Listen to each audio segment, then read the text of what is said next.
So very good morning दोस्तों, कैसे हो सब मजे में।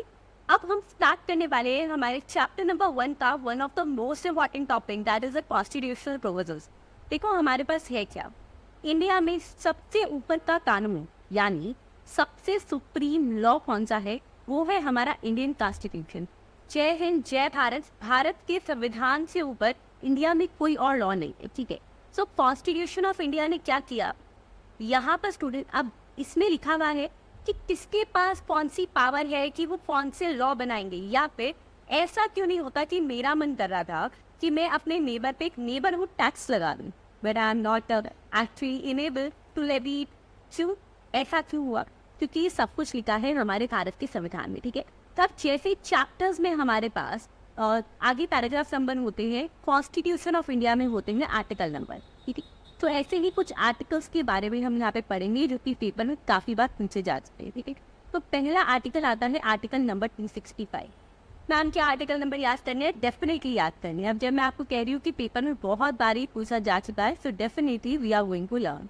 ओके, अब स्टूडेंट्स क्या है यहाँ पर आर्टिकल 265 में बोला मेरी बनी बात, यानी कि मैं टैक्स क्यों नहीं लगा सकती मेरे नेबर्स के। द रीजन भी क्योंकि यहाँ पर लिखा हुआ है कि टैक्स जो है वो सिर्फ और सिर्फ लीगल अथॉरिटी लेवी करेगी।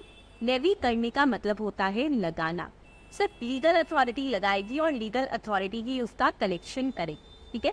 तो बेसिकली आर्टिकल 265 में लिखा हुआ है no tax, no tax shall be, कोई भी टैक्स जो है no tax shall be collected, sorry levied, levied मतलब पहले लगाएंगे उसके बाद सेलेक्ट करेंगे ना, और collected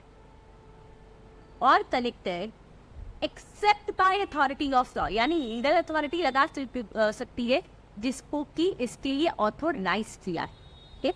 so except by authority of law, ठीक है। आई होप सबको समझ आया यहाँ तक, ठीक।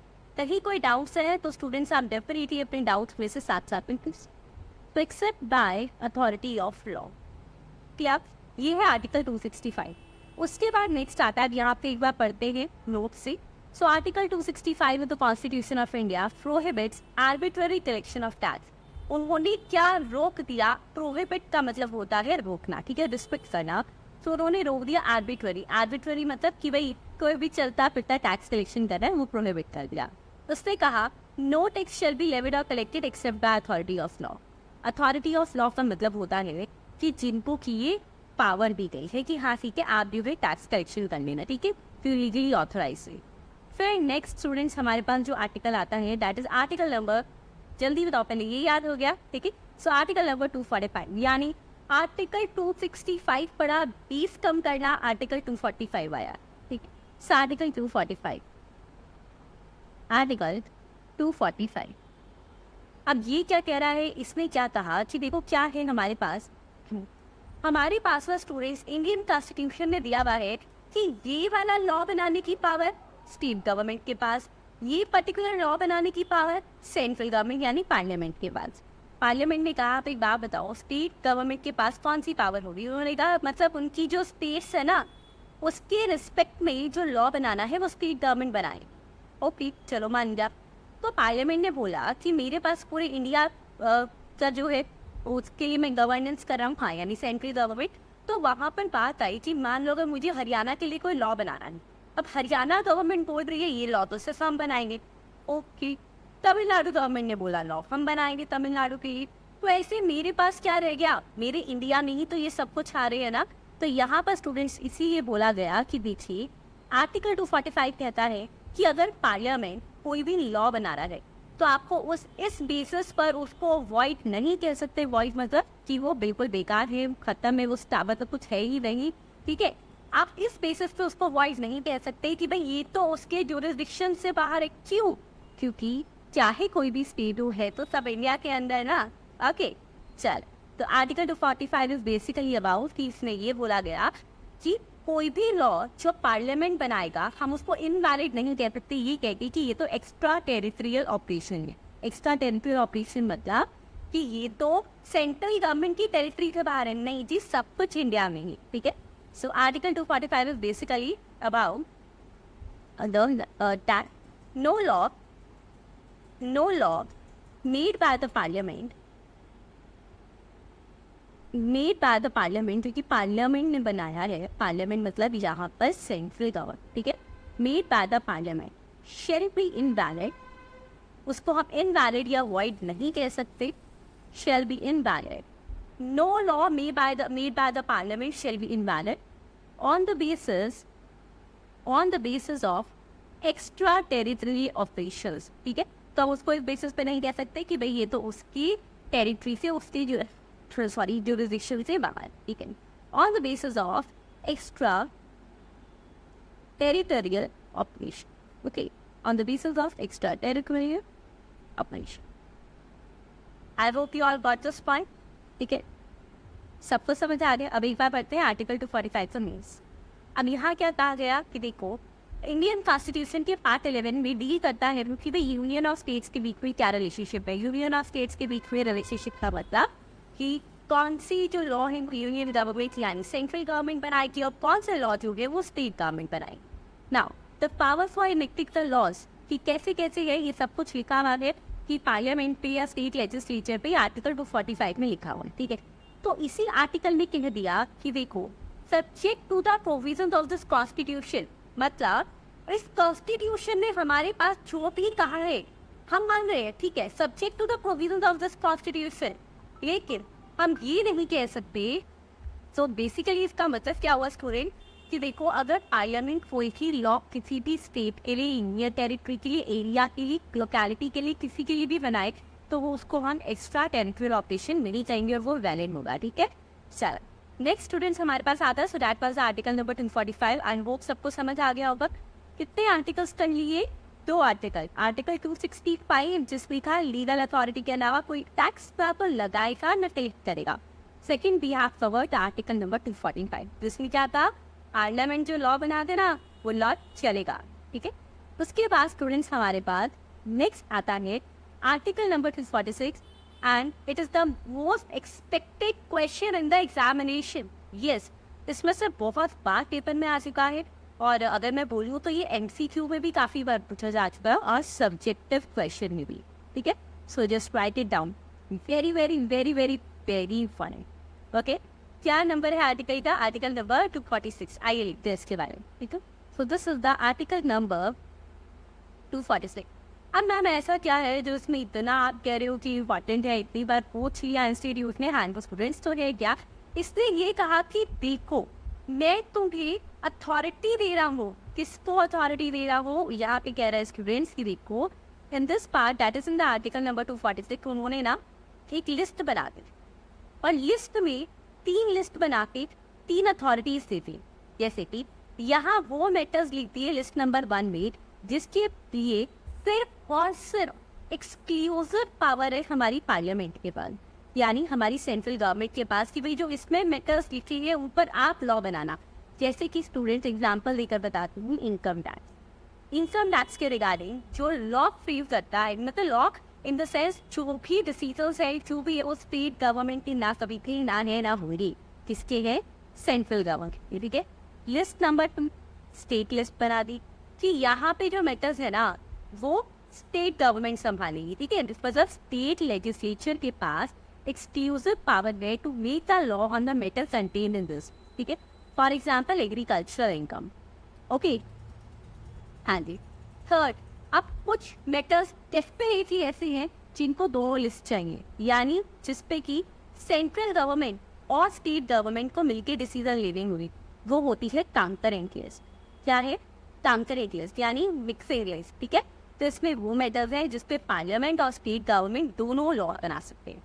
Okay, I hope article number 246 समझ आया. मैम इतना ही था कि नहीं पेपर में 100% पूछेंगे तो इसको बहुत अच्छे से यहाँ पर राइट डाउन करो, ठीक है. इसमें है क्या ना स्टूडेंट्स, आर्टिकल नंबर 246 में एक शेड्यूल, क्या है? शेड्यूल है. सो this is the particular article number 246. इसके अंदर है एक शेड्यूल, शेड्यूल का नंबर है 7.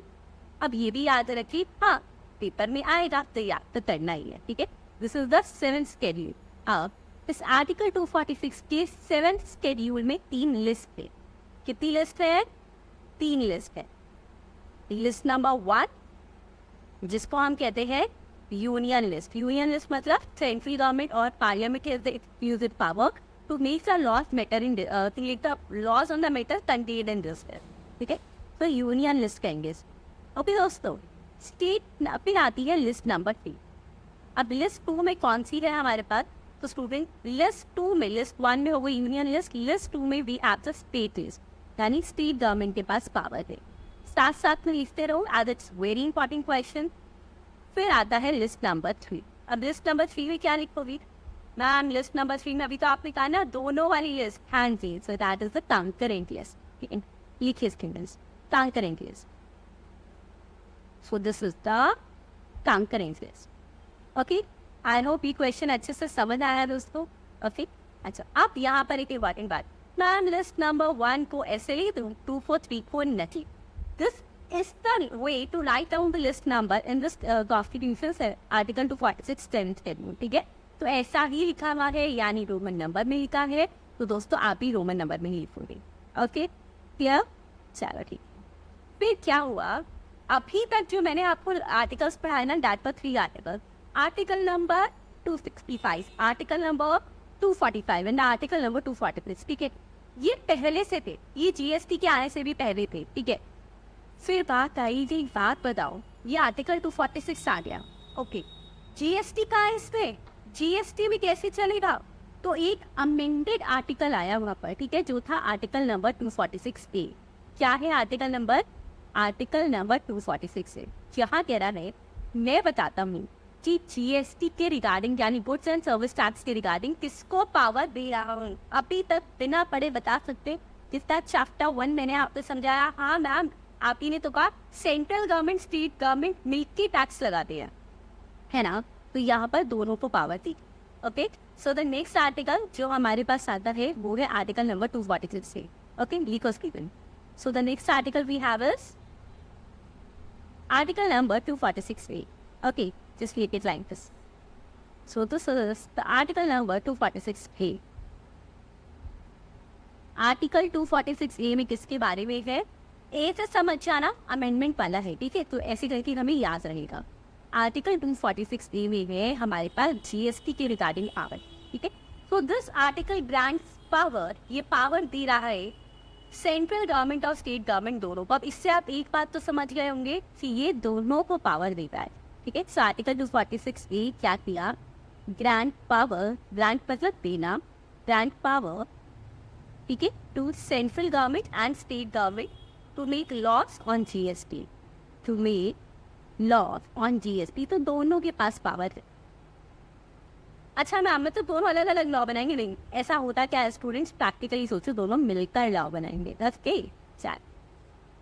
अब बात आई मैम, ठीक है मिलके तो लॉ बनाएंगे, लेकिन कुछ तो होगा ना जहाँ पर खाली सेंट्रल गवर्नमेंट जो है डिसाइड करती होगी या फिर कुछ है. तो देखो स्टूडेंट, बेसिकली है क्या हमारे पास, जब भी अच्छे से समझना. ठीक है, we have two kinds of supplies in the GST. एक होती है इंट्रा-स्टेट सप्लाई, ठीक है, एक होती है inter-state supply. So these are basically the two kinds of supply in the GST. Inter-state supply, intra का मतलब होता है विदित, यानी अपने में ही. तो इसका मतलब है इंट्रा-स्टेट सप्लाई में जहाँ पर location of supplier, location of supplier मतलब जहाँ से सप्लायर रजिस्टर्ड है GST. ठीक है, and place of supply, US मतलब प्लेस ऑफ सप्लाई.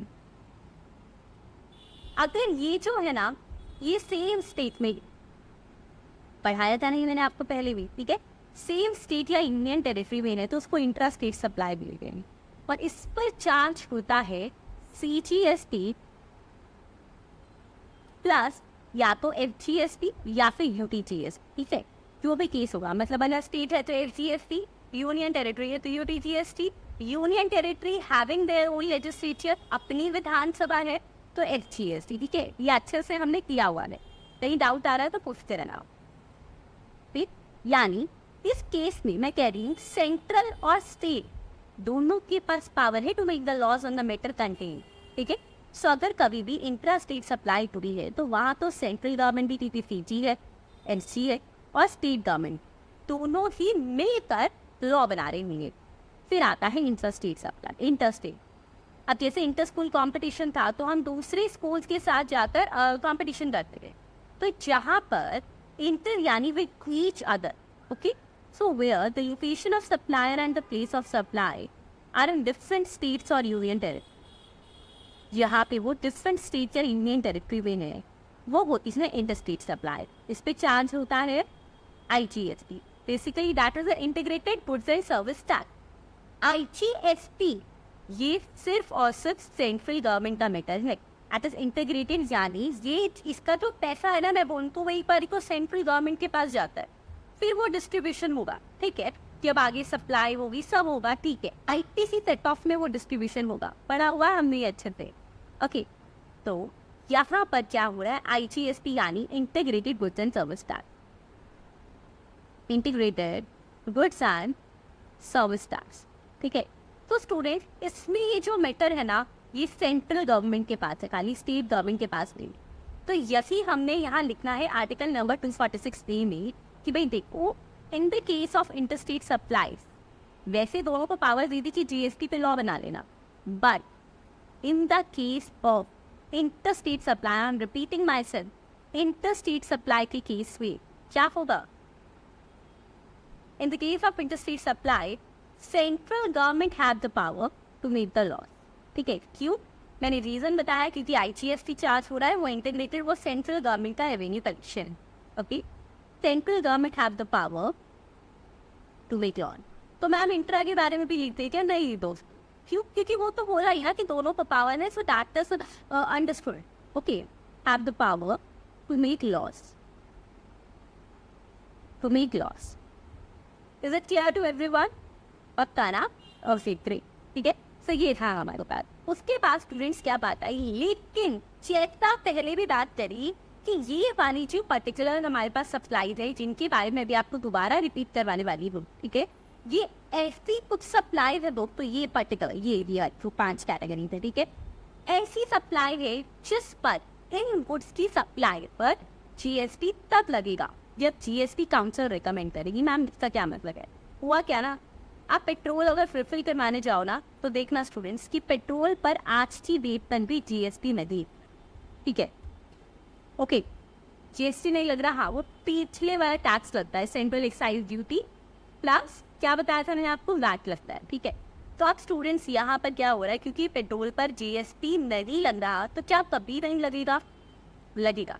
कौन सी डेट से लगेगा, GST councils are doing a lot of meetings for this purpose, तो लेकिन अभी तक एक्चुअल में डिसीजन नहीं हुआ है, लगेगा 100%, बट जब GST काउंसिल रिकमेंड करेगी, मैंने बताया था ना आपको कि GST के केस में as it's a very means tax अभी 2017 में आया है एंड 2023 चल रहा है, इस पर कोई भी मैटर जो है पहले GST काउंसिल जिसमें कि एक्सपर्ट्स बैठे हुए हैं वो रिकमेंडेशन देते हैं सेंट्रल गवर्नमेंट को, फिर सेंट्रल गवर्नमेंट नोटिफिकेशन निकालती है, ठीक है। तो यहाँ पर GST काउंसिल जब रिकमेंड करेगी उस डेट से इस पे टैक्स लगेगा, ठीक है, लगेगा बट उस डेट से लगेगा, ओके स्टूडेंट।